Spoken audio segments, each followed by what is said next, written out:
I'm Dave Anderson. I work at SRI International at the Center for Drug Research, Advanced Drug Research in Harrisonburg, Virginia. SRI was founded as the Stanford Research Institute, I believe in 1946. It's a nonprofit research organization that works on a variety of projects, many related to human health. More recently, I've been very interested in mass spectrometry-based proteomics and applications to interesting biology. Several years ago, a colleague introduced us to Mary, and it became clear that malaria was a very interesting niche for proteomics. And so the collaboration that we started then has continued to the present and hopefully well into the future. We've been working on applying quantitative tandem mass spectrometry-based proteomics to biomarker analysis. One of the projects that we've been working on recently is looking for plasma biomarkers of cardiotoxicity of drugs. And that's part of a larger effort at trying to predict toxicity of drugs that are early in development. The reason for that is if drugs are toxic, and most are, and most drop out of clinical trials if they ever get in because of toxicity issues, if you can predict that ahead of time, you can either try and fix the toxicity or you can not waste resources trying to develop drugs that are going to cause problems. So we've been looking at plasma biomarkers of isoproterenol, which is a cardiotoxic drug, to see if we can find protein abundance changes that indicate that toxicity. And so far, we have a number of candidates for that. We have a fair bit of experience with proteomics and post-translational modification analysis. So some of the collaborative work that we've done with Mary Glinsky already has tentatively suggested there might be some unusual post-translational modifications in the trophozoite blood stage of vivax malaria. So that's one area where we think we might be able to contribute.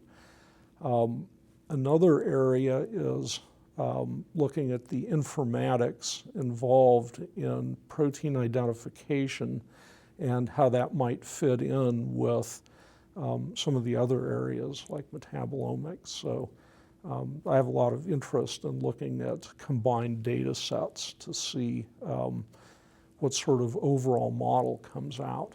And obviously each expert, I guess, looks at the combined data set from their own expertise. So Professor Jones might look at metabolites. And I think it'll probably be useful for people with different areas of interest to look at the combined models. I think probably you'll get more out of it, more interesting aspects will get noticed.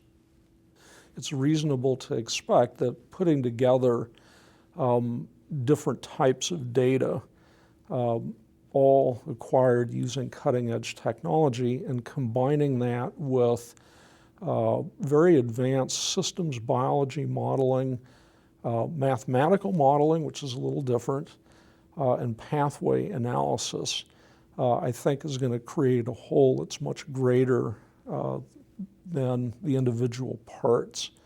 A lot of this sort of data just doesn't exist right now. So I think it's a reasonable prediction to think that when you put it all together and look at the models and the details that come out, it's probably going to greatly advance malaria biology. There are a number of cases of malaria that are still untreatable. You give standard treatment, that doesn't work. You give adjunct treatment, people still die. So I think having very large combined databases is going to certainly result in better therapy.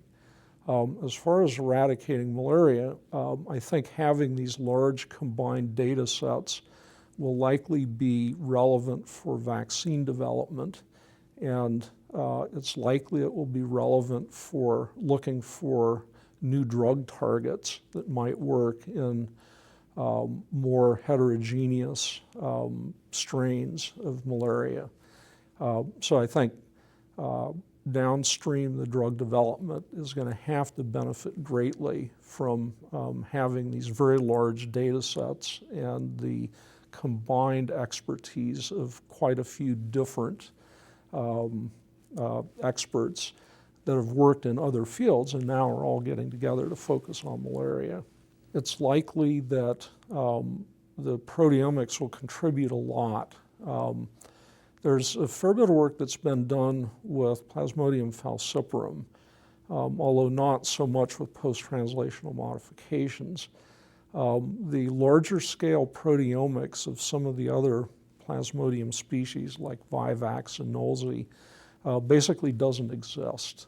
So acquiring large data sets from samples that are clinically well-defined and for which there's a lot of concomitant data so that you can place it in the context of the disease process, I think will probably be very valuable